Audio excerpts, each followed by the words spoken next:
listening to the Becoming More Me podcast with me, Theresa Lear Levine. You're already enough. But if you're anything like me, you thrive when you're stretching and developing yourself, creating more of the person you feel called to be. This podcast is here to inspire and support you. Let's release the negative, reinforce the positive, and elevate our vibe together as we tap into our limitless potential to transform and grow.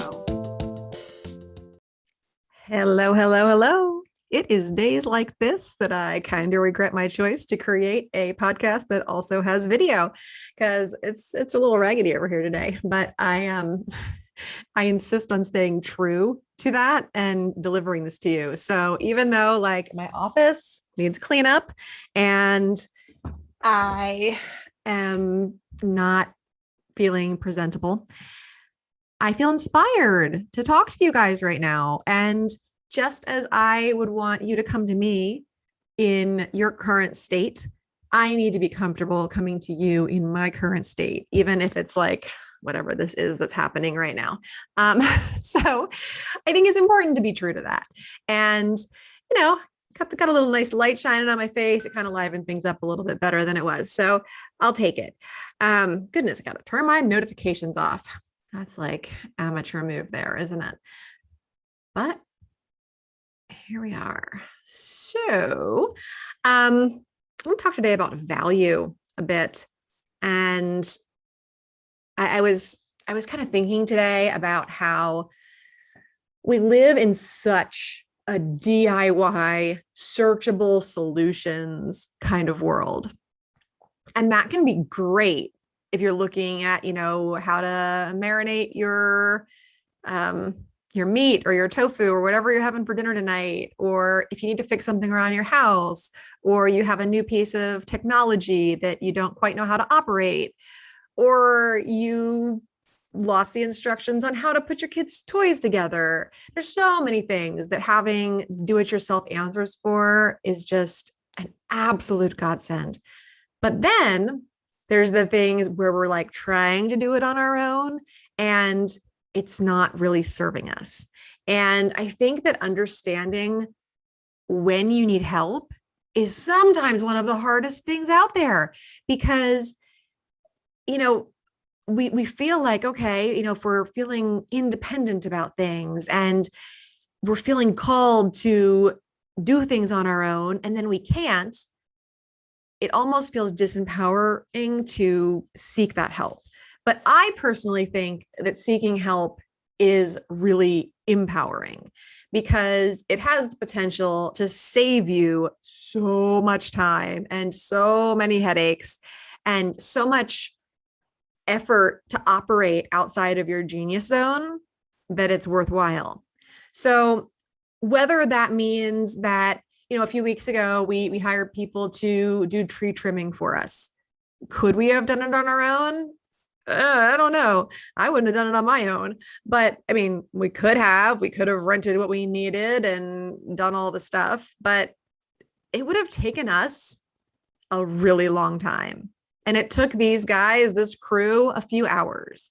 So that to me is a better way for me to be able to spend that time is working on my business, being with my family, doing things that I enjoy instead of trying to learn a new way to accomplish a task that I am not interested in the least in doing anyway. The same goes for a lot of self-care modalities and a lot of therapeutic type things, even therapy itself. A lot of times, gosh, I know for me, when I was like really, really being consumed by my anxiety and living in a state of feeling lacking about a lot of things, that was a time that was really disempowering and powerless feeling for me as a mom and as an entrepreneur. And it was a time that made me feel like I was never going to be able to find any semblance. I say semblance because I don't really believe in balance. And that's the next word that's getting ready to come out of my mouth. Any semblance of balance. I always believe like the scales are going to be tipped one way or another any given minute, hour, or day, but that the true balance comes over longer periods of time. So I really felt like I didn't have the power to harness that. And I also felt, because I was so busy and felt like I was wearing so many hats, and just always felt like it was just, I was in constant on mode, that I also didn't have the time or the resources to seek therapy.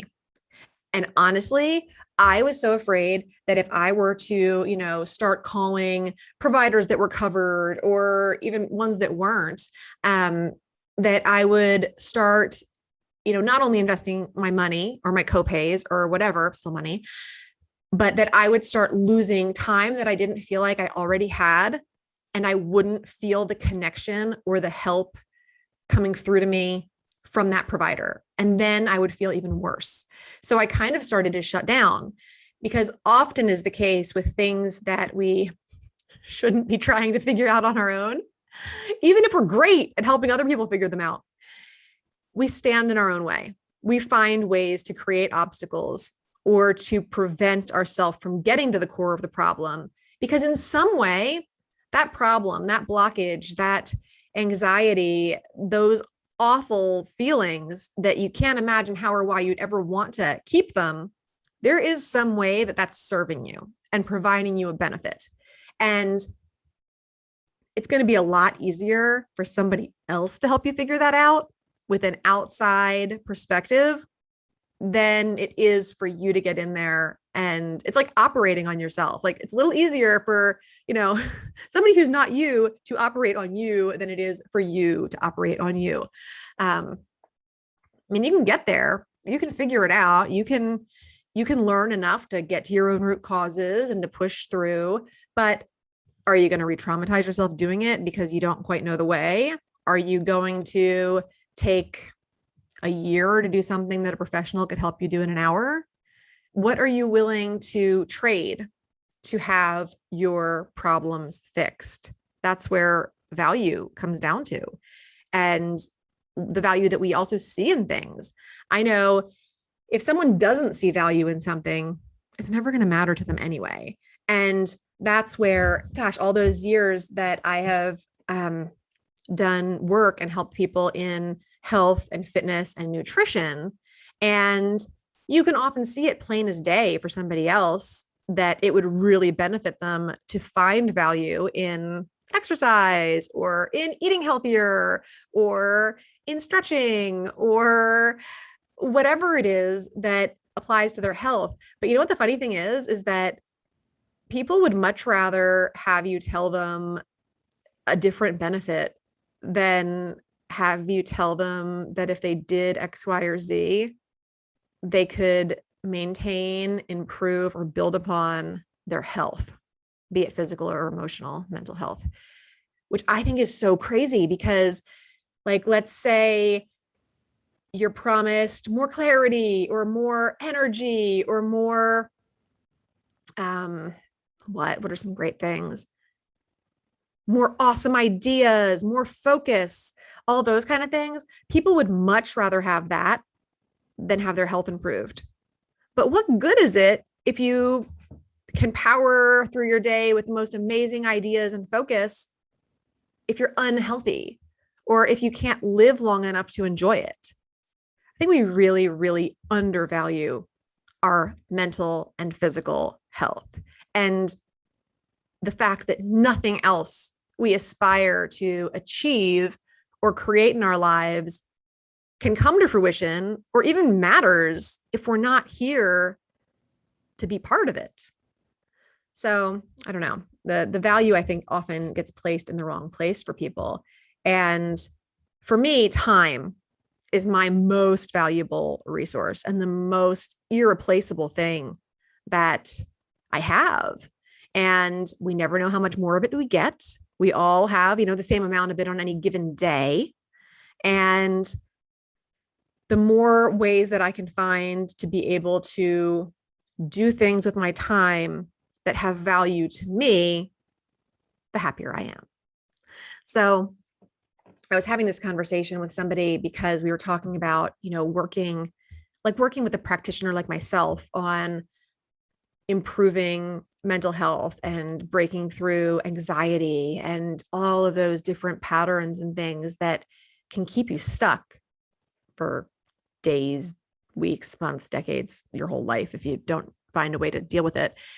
And we were talking about how, I mean, I'm the first person to say that the things that I use to work with my clients and the techniques that I embrace and all of that are certainly things that people could do on their own.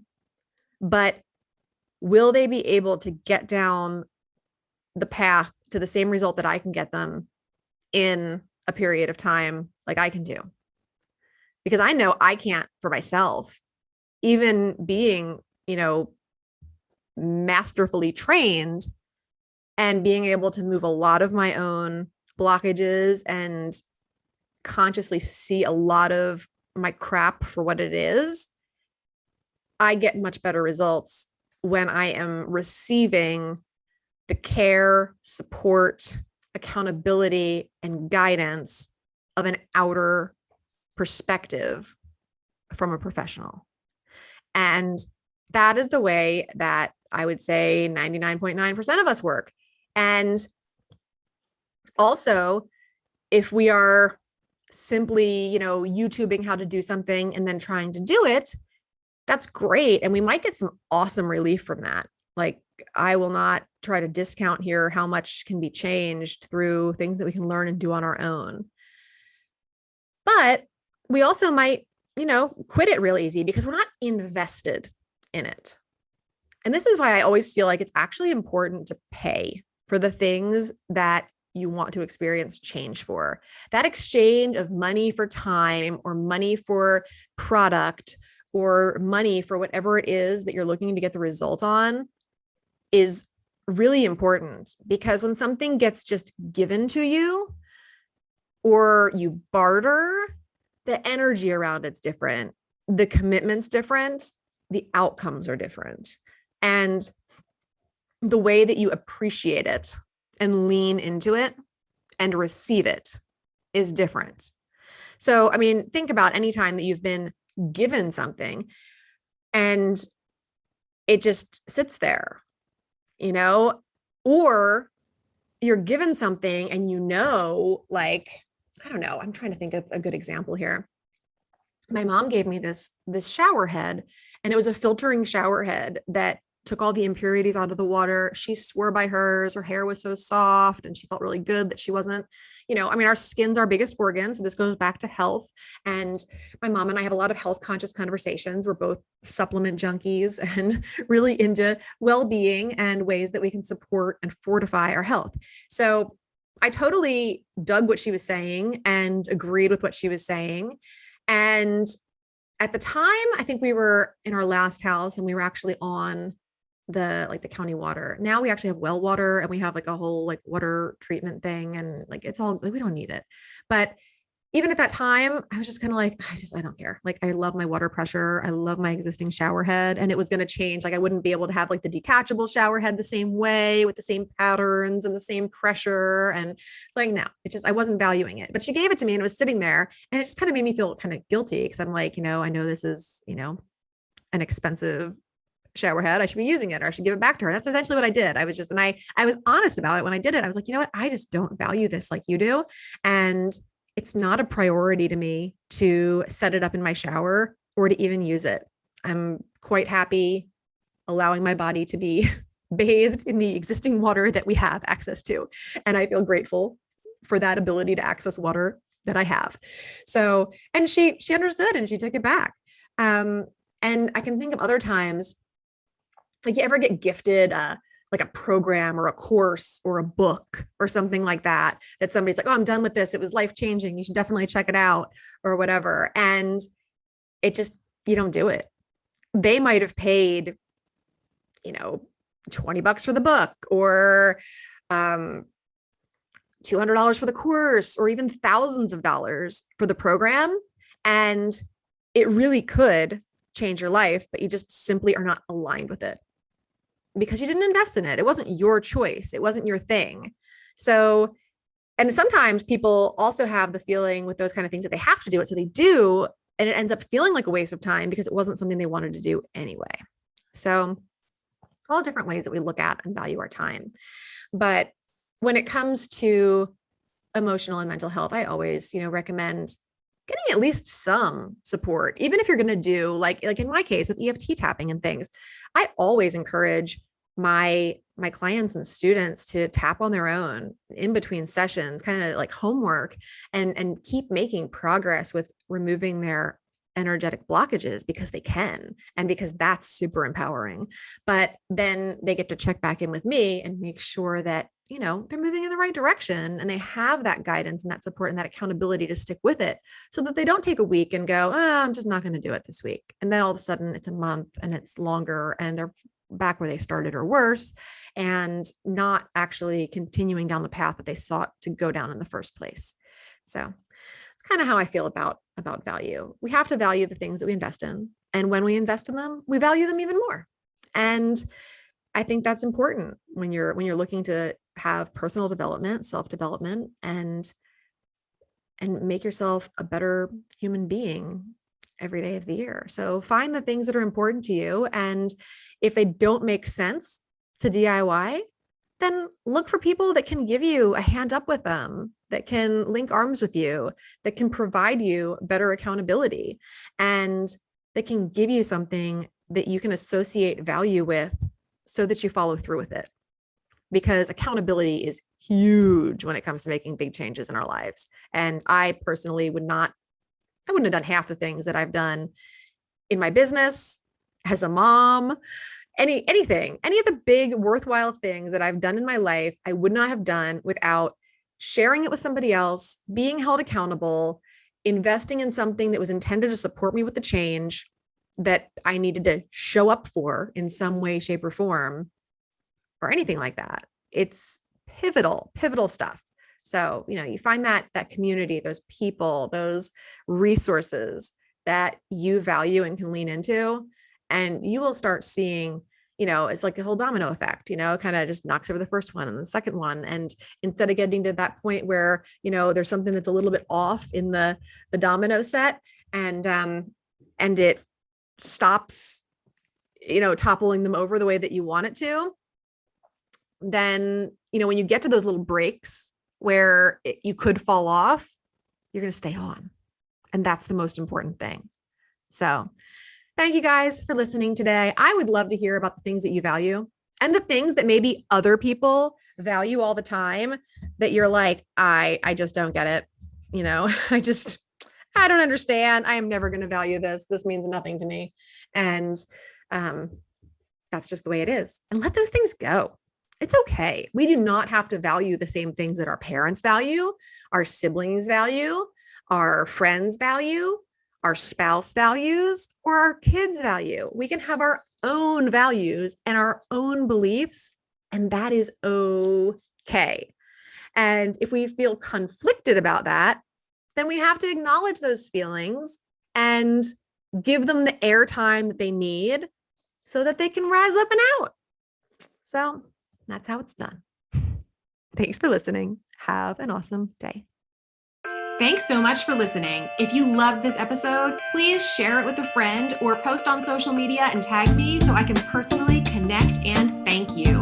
Until next time, keep taking bold and brave action steps towards becoming more of who you want to be in this world.